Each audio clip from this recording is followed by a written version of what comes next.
Hello, welcome to the Dittonworks YouTube channel. I hope everybody had a wonderful Christmas, enjoyed loads of food and drink. I know I have. Okay, before the Christmas break, I took the Celestion 100s into work, plugged them into a NAME Super 83 and an NDX2 NAME streamer using Vertair cables and Dynaudio Stand 20s to sit them on. And the clip you heard just at the beginning of this video was them playing at work. What we're going to talk about now is how I felt the crossover changes had improved things, if they've improved things, and where I still think there is a slight fault with the Celestion 100s. So on the plus side of things, let's talk positives to begin with. The HF detail was way elevated. I mean, the space and air around the instruments, subtle details, tiny nuances in recordings were just elevated to splendid levels. I was very, very pleased with those. The HF detail of the Celestion 100s surpasses my Celestion SL6S, the white ones that I've been working on for some time. I've got to give it to the 100s for HF detail.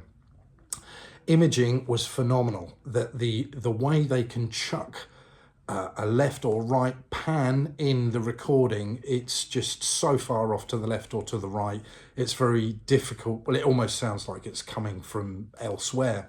Very, very good imaging. And mid-range, I'm going to pause for that for a minute because there is still an issue with the Celestion 100s that I will talk about. So if we skip mid-range for a minute, bass response, they had very good, clean, detailed bass. That's got to be down to that air core inductor that Matt Casey wound for me. That having a better quality inductor in there, matched with better resistors. So it's a Mills resistor in the LF circuit with a clarity cap in the bass circuit capacitor.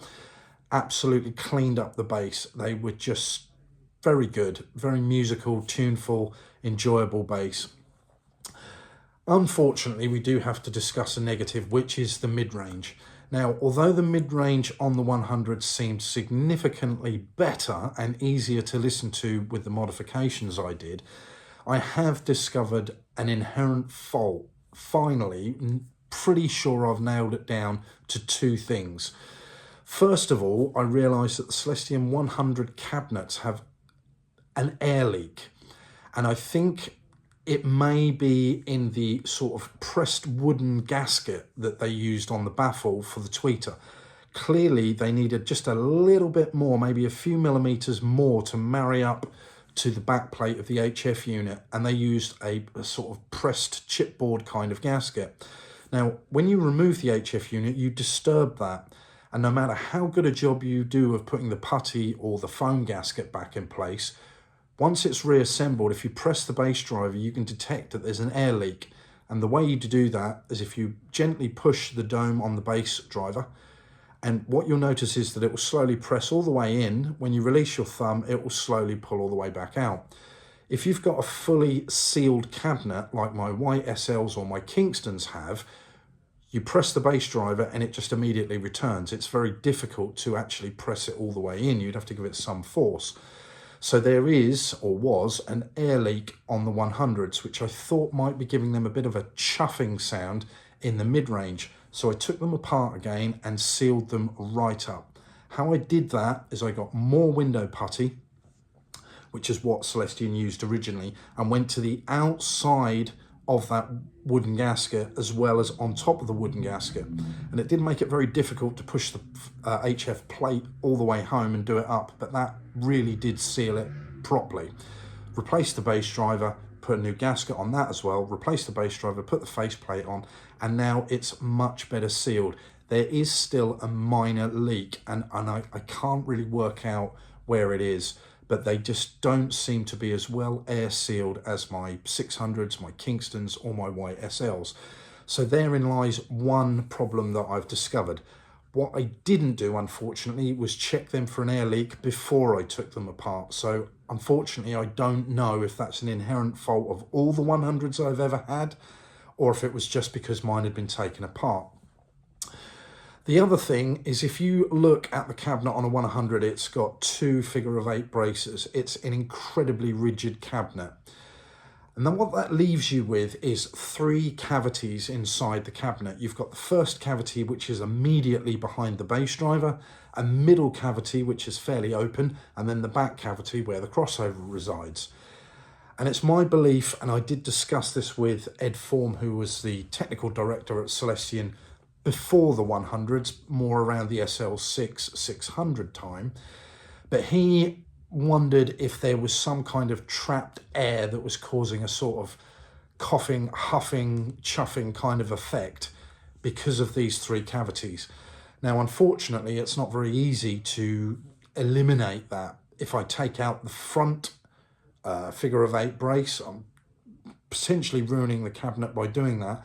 But if I take that out and it doesn't rectify the problem because it's the back cavity, I'm kind of stuck. I can't put that brace back in.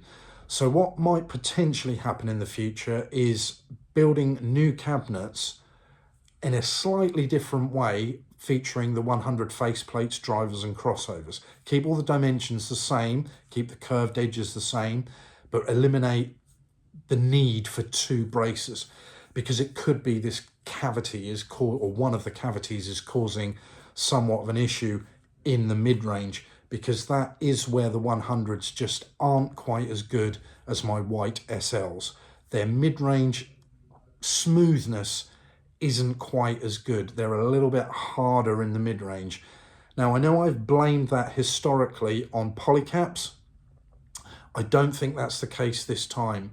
The reason for that is that if you take an SL6S that doesn't have polycaps in the crossover and an SL6SI which does, and they share the same cabinet dimensions and drivers, yes, the SI is slightly harder in the mid-range.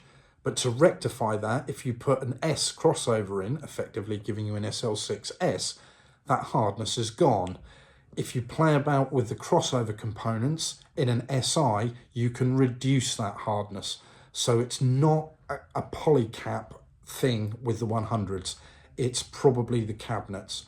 Now, although changing the components and making them air sealed has massively improved their sonic characteristics, they're a lot more pleasurable to listen to. They're certainly a lot more articulate, a lot more detailed, better, cleaner quality of bass, excuse me, and their imaging has remained the same, although seems superior because you're getting more detail. It's able to throw that out. I'm pretty pleased with how they sound. So that first clip, just before I started talking, was them at work running on some nice name equipment with some lovely Vertair speaker cable. And now I'm going to play you a clip, a recording in the same room with slightly more of the song.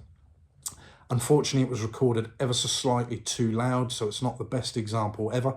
But unfortunately, it's not easy for me to just quickly go back to work, set them up and re-record that. So I'm stuck with that clip.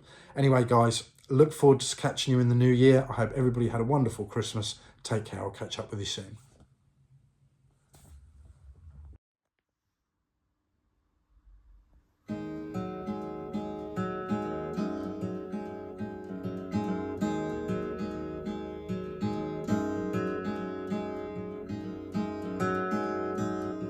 Her new name was tattooed to her wrist.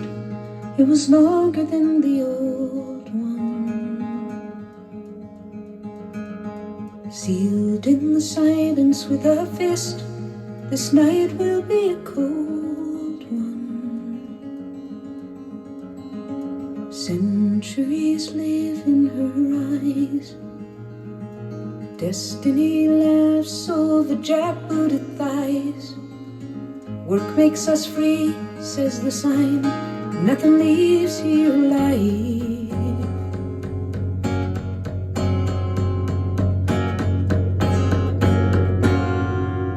Tattoo.